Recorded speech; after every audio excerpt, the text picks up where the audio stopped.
Today, we're diving into a brand new project that I'm excited. We are building a loft. This will be a multi-part series, guys, where we will not only create functional space up top, but also a cozy bunkhouse. But also, it's gonna give us some serious aesthetic appeal. By the end, this loft will be transformed into a rustic, Old West inspired general storefront that's straight out of the history books. So roll up your sleeves and let's get started.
today, but I wanted to just take this time to let you guys know a few things where I'm going to pivot. One, I was originally planning on utilizing just this single post. However, there's an asymmetry kind of to it.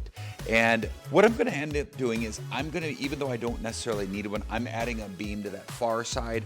But in addition to that, something that is probably more of a miscalculation on my end is the amount of flex that was in this 2x4. When I was originally doing my planning, I talked with Gray Wolf, and he was saying that if you're going to be doing under a 10-foot span, you would be okay with 2x4s. I personally did not incorporate this span. I was thinking like this. For whatever reason, it's going to be fine. Here's how we're going to actually pivot. And I think this is honestly probably more indicative of almost every project out there, is the fact that you're going to do something and then you're just going to have to pivot, and that's okay. What I'm going to be adding is I'll do another post here. You can already see where I've got that cut out, and in fact there might be some footage from yesterday that you will be seeing, but there's going to be a 4x4 post, and again, these are all 2x4s that I'm laminating, if you will, or taking 2x4s, gluing them together, and then stitch screwing them. I let them set overnight. I've already milled them down, if you will, or just plane them. Use my thickness planer. I'm going to put that underneath here, and that will support both the 2x8 as well as the 2x4. I've kind of did a step notching, if you will, in it. So then I will go ahead and use liquid nails, or basically a chemical fastener between the 2x8 and the 2x4 here that will just really strengthen this up. One other thing that I think is going to be important to note is going to be this opening here, you guys. I'm actually having this be the exact opening of an attic ladder, even though I plan on making my own. I just thought to myself, if I ever want to get something that is that, or if I ever end up selling the property and someone else wants to come in and they don't like the ladder that I have, then this opening is already set for that. So with that being said, let's go ahead and continue on working with the build, and let's actually get moving. I'm so excited to get this finished. I've been wanting to do this for so long. Super excited about this, but nonetheless, guys, let's get going.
All right, you guys, so at this point, I wanted to show you something. Now, for those of you that are pretty seasoned veterans at all of this, making the plans ahead, doing it on the floor before it ever gets up is a luxury that I'm working on. I will get there.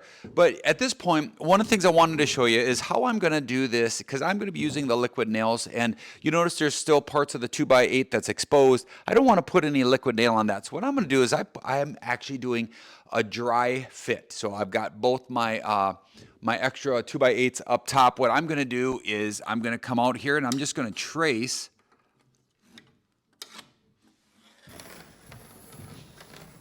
so then when I take this down, I'll know that everything where the X's are is not to have liquid nails on. So I'll be doing that here. One other thing that I want to show you over on this side is going to be this post. Now, from previously you saw that it was actually flush against the wall. I didn't actually like that. It blended in too much. What I'm going to do is I'm pulling it away from the wall by a couple of inches, and I think that does a couple things for me. One, I have a lot of plans for up top here. I'm thinking about getting a smaller TV that goes right up here for that person that's in this is going to be, I think it's going to be the bunkhouse. But they'll have a bed up there. You could always see a receptacle for charging, but there'll be a TV, and this will give me a great opportunity to run lines behind if I don't want to remove the rustic board. Because obviously, remember, I can remove the rustic board, I can run everything I want up through there, but this will just give me one more opportunity to conceal those things. Now, another thing, just to kind of let you guys know, I'm going to be using power lags for connecting this. So there's two things. I actually think that I'd probably be okay with just stitch screwing it, right? If you will, every so often, just going up and down, just like stitching for sewing. But I'm going to be doing 3-inch lags through this, which I know that's a little bit long, but the 2.5 inch really reduces the size. Now, for those of you that don't know, when I was utilizing these nickel, I think they're nickel plate or whatever, I actually had a few of these break off as I was putting those in. And I had actually pre-drilled with the appropriate, it was 3/16, right? These are 1/4 inch lags, and I believe these are 3 or 4 inches long. And I had a few of them that actually broke off just by installing them, and I was kind of frustrated by that.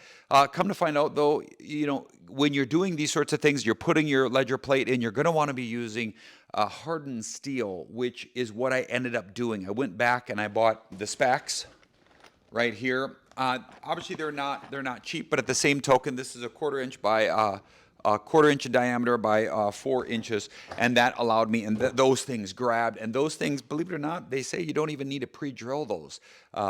They do all the work themselves, specifically with the way that they're designed. Now, I'll be doing 2 more specs, or the power lags on each end, if you will, or especially into the post. And then I'll be doing liquid nails all along the top, right? And then I'll combine here where it's not. Obviously, 4 inches would poke it through, which of course would be fine because that's all going to be enclosed in, but that will fasten it, and that's just going to stiffen up this whole front area a ton. And I think, honestly, I should have done that from the beginning, to be quite honest. But hindsight's 20/20.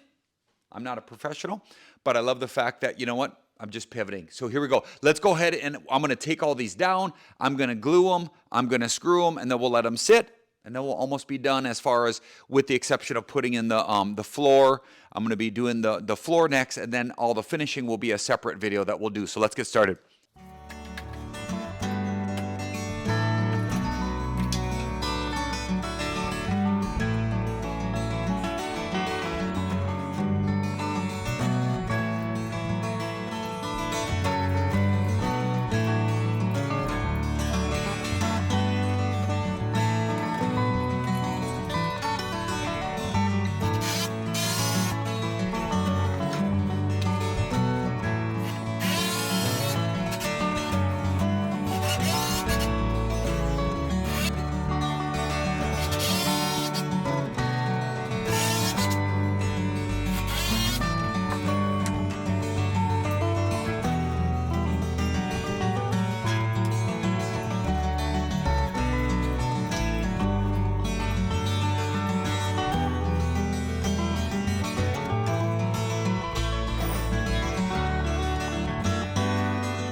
So a lot of you are probably wondering what the cost of something like this would actually be. And so I want to provide a list here. Now, it's not 100% all-inclusive, but it's pretty accurate. For me, this was approximately about $143 and some odd change. Now, I will say that I had quite a few stuff on hand. So I honestly saved right around $97, just because I had stuff from previous projects.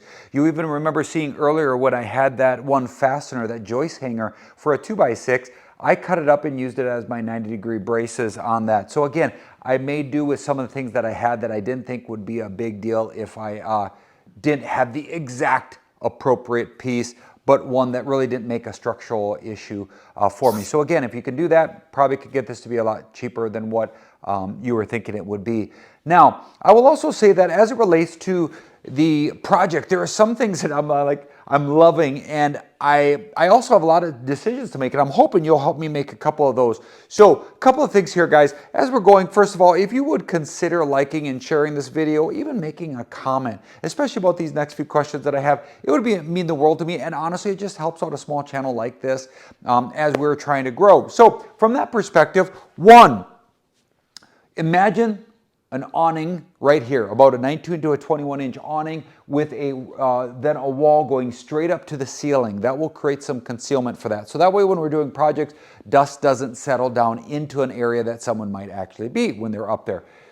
Two, that wall, I'm thinking about doing it in like a rustic board like this, or like I already have. However, I'm wondering if that would be too much. Meaning, what if I were to do like a 12-inch wide pine board that maybe had some sort of a staining? So let me know, one, if you think that I should do it in the rustic wood, which might be nice, or more of like a pine wood in a different color stain. Two, these particular posts and some of the exposed wood that you're going to be seeing, I'm trying to figure out what color or what aesthetic to give that, and exactly how to dress it up. Now, I've thought about doing it in this sort of a mahogany kind of color that you see on the rustic bar here. But I'm wondering if that'll be too much. So it's either the mahogany, this color, or it's the gray, the charcoal gray that you see in the background, painting that. Or I've even thought about doing like a light oak style color for that. And then from that perspective, I feel like that's put me at a good spot. So then moving forward, this will be something that I'm just super excited to do, and I think that'll get me there. But those are a few things that if you can help me, I would love it if some of you have that keen aesthetic eye for the aesthetics. Let me know what you think as far as those two things. And again, shoot dang. I'll see you guys on the next one, and I'm super excited about it.